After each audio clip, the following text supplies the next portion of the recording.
Уйгуры, собравшиеся в ресторане Акыйол в Бишкеке 8 апреля, приняли участие в 33-й годовщине восстания против китайского правительства, начатого 5 апреля 1990 года под руководством Зейдин Юсуфа в городе Барын Актукского района Восточного Туркестана.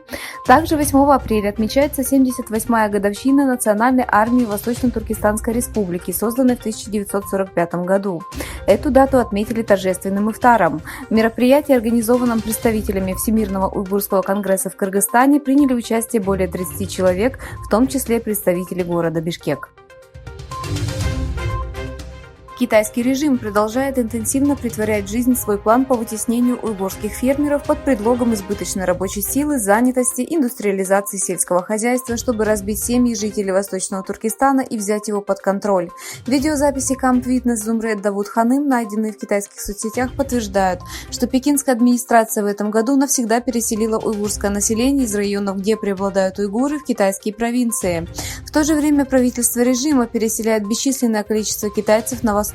Согласно документам регистрации населения, показанным на изображениях, по состоянию на март этого года большинство турок-уйгуров были расселены в городах и регионах Китая, таких как Чэнды, Цзычуань и Ханчжоу.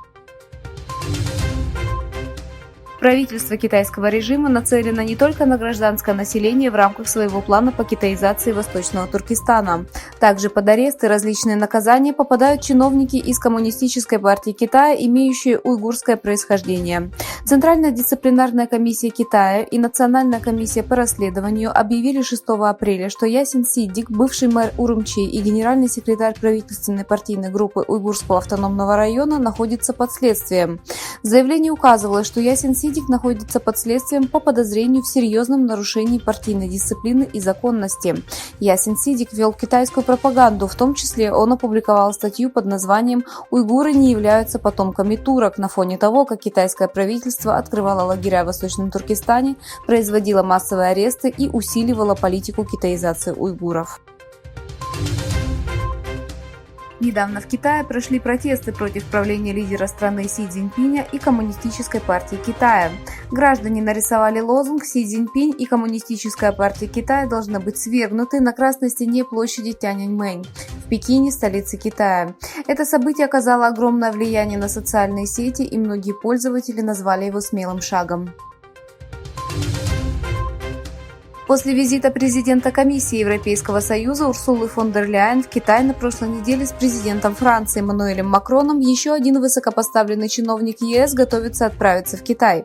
Верховный представитель ЕС по международным отношениям и политике безопасности Жозеп Боррель посетит Пекин с 13 по 15 апреля. Китай уступает титул страны с самым большим населением Индии.